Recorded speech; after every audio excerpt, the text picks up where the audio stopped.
Welcome guys to our channel APUV classes.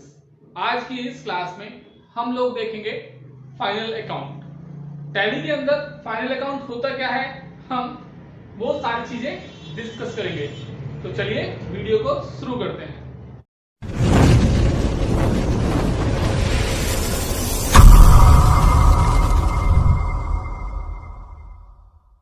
Final account के अंदर हम तीन अकाउंट्स की बात करते हैं। तो सबसे पहले मैं वो अकाउंट्स के नाम लिख दे रहा हूं, फिर उसके बाद हम वन बाय वन डिस्कस करते हैं। तो सबसे पहले जो अकाउंट आता है वो आता है हमारा trading account. Trading account second जो है वो है हमारा प्रॉफिट एंड लॉस अकाउंट, और फाइनल जो है वो हमारी है बैलेंस शीट। बैलेंस शीट देखिए, कंपनी को, कोई भी कंपनी हो, अपना परफॉर्मेंस अपने शेयर होल्डर्स को, अपने ओनर को दिखाना होता है। अब कोई कंपनी अच्छा परफॉर्म कर रही है या नहीं कर रही, अगर हमें वो फाइंड आउट करना है तो हम उस कंपनी के फाइनल अकाउंट्स को देखते हैं। जैसे कि हम सभी लोग जानते हैं कि एक फाइनेंशियल ईयर 1 अप्रैल से 31 मार्च तक होता है इंडिया में। 1 अप्रैल से 31 मार्च तक जो है हमारा टाइम पीरियड, उसको हम एक फाइनेंशियल ईयर बोलते हैं। तो हर एक कंपनी को at the end of financial year अपने कंपनी के फाइनल अकाउंट्स अपने शेयर होल्डर्स को, स्टेक होल्डर को, ओनर के सामने, या कुछ अदर एजेंसीज भी हैं, जैसे गवर्नमेंट की एजेंसी होती है टैक्स, जहां पे हम सेल्स टैक्स करते हैं सबमिट, या अदर टैक्सेस हम पे करते हैं, भरते हैं अपने, उन सारे लोगों के सामने कंपनी को अपने फाइनल अकाउंट्स रखने होते हैं। तो फाइनल अकाउंट्स के अंदर हमारे तीन ही अकाउंट्स आते हैं।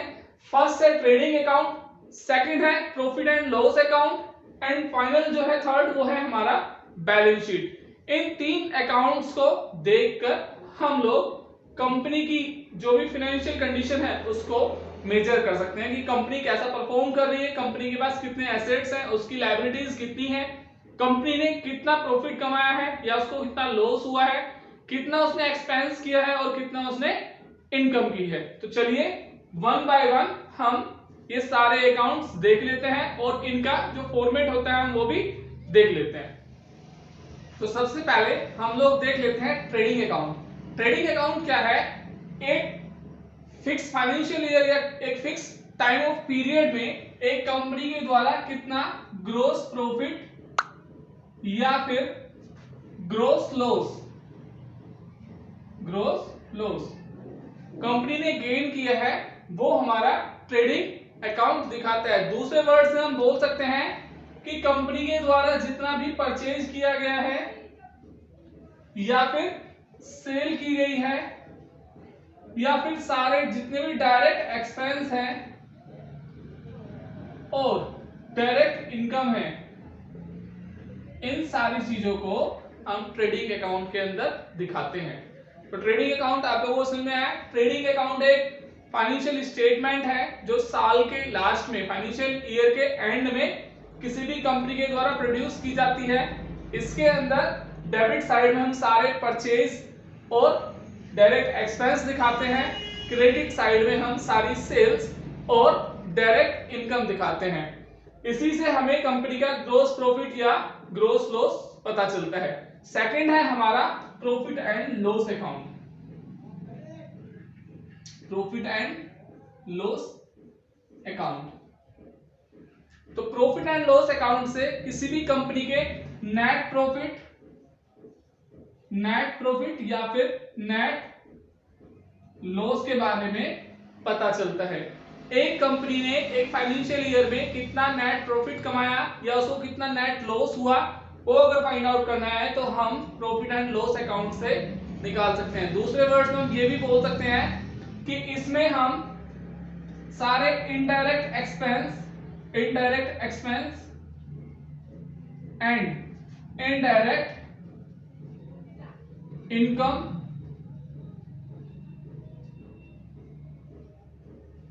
को रिकॉर्ड करते हैं। हम डेबिट साइड में सारे इनडायरेक्ट एक्सपेंसेस को लिखते हैं, क्रेडिट साइड में सारे के सारे इनडायरेक्ट इनकम्स को लिखते हैं और दोनों के बीच में जो भी डिफरेंस होता है वही हमारा नेट प्रॉफिट या नेट लॉस निकल के आता है। हमें एक चीज और ध्यान देनी है यहाँ पे, जो हमारा ट्रेडिंग लॉस अकाउंट से, ट्रेडिंग अकाउंट से जो हमारा ग्रोस लॉस या ग्रोस प्रॉफिट निकला है, हम उस ग्रोस लॉस या ग्रोस प्रॉफिट को ट्रांसफर कर देते हैं अपना प्रॉफिट एंड लॉस अकाउंट में। हम प्रॉफिट एंड लॉस अकाउंट को दोनों को एक साथ मर्ज करके बनाते हैं।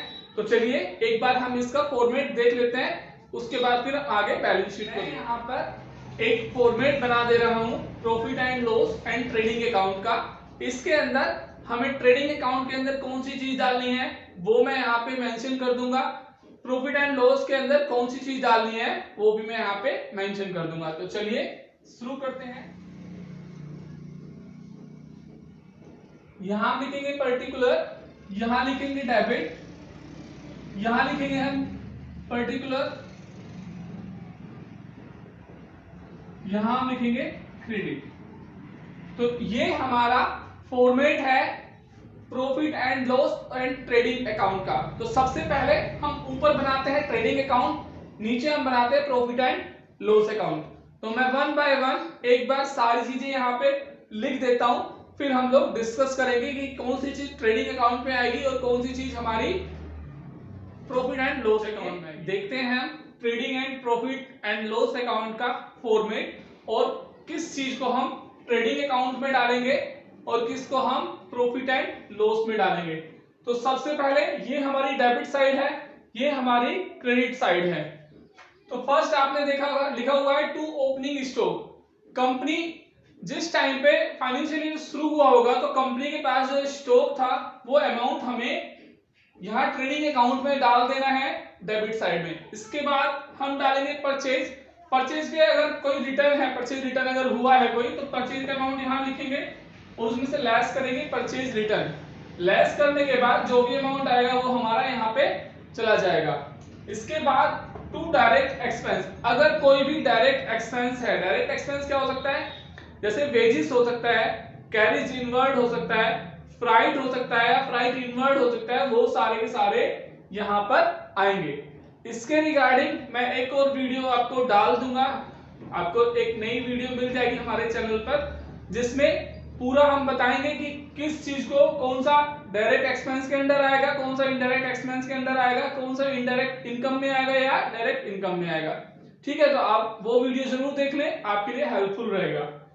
इसके बाद अब आते हैं क्रेडिट साइड में। क्रेडिट साइड में हम सबसे ऊपर डालेंगे बाय सेल्स। एक चीज और याद रखनी है आपको, इधर साइड में हम 2 से डालेंगे, डेबिट साइड में 2 से डालेंगे और क्रेडिट साइड में हम हमेशा बाय करके लिखेंगे। तो सबसे पहले मैंने लिखा बाय सेल्स, सेल्स का अमाउंट यहाँ डाला मैंने, इसमें से लेस करूंगा मैं जो भी मेरी सेल्स रिटर्न होगी। सेल्स रिटर्न लेस करने के बाद जो भी अमाउंट बचेगा हम इसको यहाँ पे क्रेडिट साइड में ट्रांसफर कर देंगे। इसके बाद बाय डायरेक्ट इनकम, सेल्स के अलावा बहुत ही कम चांस होते हैं कि आपको कुछ डायरेक्ट इनकम हो जाए। ठीक है, अगर होगी डायरेक्ट इनकम कोई भी तो हम उसको डायरेक्टली यहाँ पे शिफ्ट कर देंगे। लास्ट में लिखेंगे बाय क्लोजिंग स्टॉक, साल के लास्ट में जो भी कंपनी के पास स्टॉक बचा है वो हमारा क्लोजिंग स्टॉक होगा तो वो अमाउंट हम यहाँ डाल देंगे। आप देखिए हम चेक करेंगे दोनों साइड्स को, इस साइड को सम करेंगे, इस साइड का भी सम करेंगे। अगर मेरी क्रेडिट साइड ज्यादा है और मेरी डेबिट साइड कम है तो जो भी डिफरेंस निकल के आया है वो हमारा होगा ग्रॉस प्रॉफिट और हम उसको डिफरेंस को डाल देंगे यहाँ और लिख देंगे ग्रॉस प्रॉफिट। इन केस आपकी डेबिट साइड ज्यादा है, क्रेडिट साइड कम है, मतलब इसको हमने सबको जोड़ा तो ये 100 आया, इन सबको जोड़ा तो हमारा 75 आया, तो 25 का डिफरेंस है ना, तो 25 का अगर इधर डिफरेंस है तो ये हमारा निकल के आया ग्रॉस लॉस और ग्रॉस लॉस को हम डाल देंगे यहाँ पर। टोटल करेंगे, दोनों साइड्स हमेशा इक्वल आनी चाहिए। ठीक है, अब अगर आपका ग्रॉस लॉस निकल के आया है तो उसको ट्रांसफर कर देंगे प्रॉफिट एंड लॉस अकाउंट में। ट्रेडिंग अकाउंट हमारे पास कितना ही होता है, यहाँ तक हमारा ट्रेडिंग अकाउंट है। ट्रेडिंग अकाउंट अब हमारा बंद हो गया है, अब हमारा चलता है प्रॉफिट एंड लॉस अकाउंट। तो ग्रॉस अगर आया है तो आप इधर कर दोगे टू ग्रॉस लॉस अकाउंट। ठीक है, मैं अकाउंट लिख देता हूं यहाँ पे। इसके बाद अगर आपका प्रॉफिट निकल गया है तो इसको हम लिख देंगे बाय ग्रॉस प्रॉफिट। ठीक है, क्रेडिट साइड में। अब इसके बाद हमें क्या करना है, सारे के सारे इनडायरेक्ट एक्सपेंस हमें टू साइड में दिखाना है। तो टू इनडायरेक्ट एक्सपेंस मैंने लिख दिया है, सारे के सारे इनडायरेक्ट एक्सपेंस हम इस साइड में डालेंगे। अब इनडायरेक्ट एक्सपेंस क्या है, जैसे रेंट अकाउंट हो गया, अगर आपने रेंट पे किया है, सैलरी पे की है, आपने एडवर्टीजमेंट के लिए पे किया है, इलेक्ट्रिसिटी बिल पे किया है, तो वो सारे के सारे हमारे यहाँ पे आएंगे। ठीक है, अब क्रेडिट साइड में क्या आएगा, अगर आपको कोई इनडायरेक्ट इनकम हुई है, जैसे आपको कहीं से कमीशन मिल गया है, ठीक है, तो उस टाइप की सारी चीजें आपकी यहाँ पे आएंगी। अब दोनों साइड्स को हम जोड़ेंगे, इसको भी और इसको भी। अगर हमारी डेबिट साइड ज्यादा है, क्रेडिट साइड कम है, तो हमारा निकल के आएगा बाय नेट लॉस। अमाउंट यहां डाल देंगे, और अगर हमारी क्रेडिट साइड ज्यादा थी और डेबिट साइड कम आई, तो निकल के आएगा हमारा नेट प्रॉफिट। तो टू नेट प्रॉफिट हम यहां डाल देंगे। दोनों साइड्स हमेशा इक्वल आएंगी, दोनों को ऐड करेंगे। ठीक है, समझ में आया? चलिए अब हम बैलेंस शीट देख लेते हैं और बैलेंस शीट का फॉर्मेट। चलिए गाइस देख लेते हैं एक बार बैलेंस शीट। बैलेंस शीट क्या है? बैलेंस शीट एक फाइनेंशियल रिपोर्ट है जो साल के एंड में कोई भी कंपनी प्रोड्यूस करती है। बैलेंस शीट से आपको पता चलता है कि एक कंपनी के पास कितने एसेट्स हैं और कितनी लायबिलिटीज हैं। अगर कोई भी कंपनी जिसके पास लायबिलिटीज ज्यादा है, एसेट्स उसके पास नहीं है, तो वो कंपनी किसी भी दिन दिवालिया हो सकती है। ठीक है, तो बैलेंस शीट क्या है? इसमें हमें एसेट्स और लायबिलिटीज, इसके अंदर हम ये चीजें रिकॉर्ड करते हैं। तो बैलेंस शीट का फॉर्मेट देखिए, ये मैंने नीचे बना दिया है बैलेंस शीट, ये फॉर्मेट है हमारा। अब देखिए इसके अंदर क्या क्या जाता है। तो सबसे पहले हमारा इसके अंदर जाता है कैपिटल। ठीक है, कैपिटल क्योंकि जो भी बंदा लगाता है उसका वो पैसा होता है, लेकिन कंपनी के लिए क्या होता है, उसके ऊपर उधारी होती है। लायबिलिटीज का मतलब है यहाँ पे देनदारियां। ठीक है, इसमें से हम लेस करेंगे, इसमें से हम ड्राइंग वो अमाउंट होता है जो प्रोप्राइटर अपने पर्सनल यूज के लिए बिजनेस से निकाल लेता है। ठीक है, लेस करेंगे अगर कभी ग्रॉस लॉस हुआ है, अगर नेट लॉस हुआ है तो नेट लॉस को हम इसमें से लेस करेंगे, और अगर प्रॉफिट हुआ है तो ऐड करेंगे नेट प्रॉफिट को, हम ऐड करेंगे।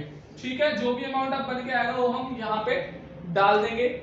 इसके बाद अगर कोई लोन है तो वो यहां डालेंगे, क्रेडिटर है वो यहां डालेंगे, बिल्स पेएबल है हमारे अगर, तो वो भी हम यहां डालेंगे। मतलब कहने का ये है, जितनी भी हमारे ऊपर लायबिलिटीज हैं वो हम यहां डालेंगे। अब आते हैं हम एसेट्स के साइड में। एसेट्स में क्या डालेंगे हम? क्लोजिंग स्टॉक डालेंगे। सबसे पहले तो क्लोजिंग स्टॉक हमारा इधर आ जाएगा। डेटर अगर कोई है हमारा, डेटर मतलब जिन लोगों से हमें पैसा लेना है वो आ जाएगा। बिल्स रिसीवेबल है अगर, बिल्स रिसीवेबल हमारे यहाँ आ जाएंगे। अगर कोई एडवांस में पेमेंट की है तो वो हमारी यहाँ आ जाएगी। एक चीज और ध्यान देने वाली है, बैलेंस शीट में हमेशा दोनों साइड्स इक्वल आती हैं। अगर इक्वल नहीं आ रहा तो आपका सरप्लस निकलेगा। ठीक है, और सबसे अच्छा हमारे कोई भी क्वेश्चन जो हम कर रहे हैं वो ठीक है या नहीं है, उसको चेक करने का तरीका क्या है? हमारी बैलेंस शीट की दोनों साइड हमेशा इक्वल आनी चाहिए।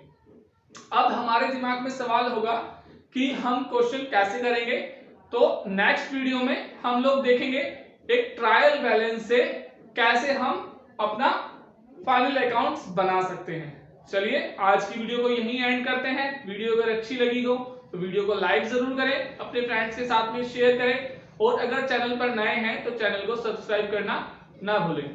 Thank you, thanks for watching, bye bye.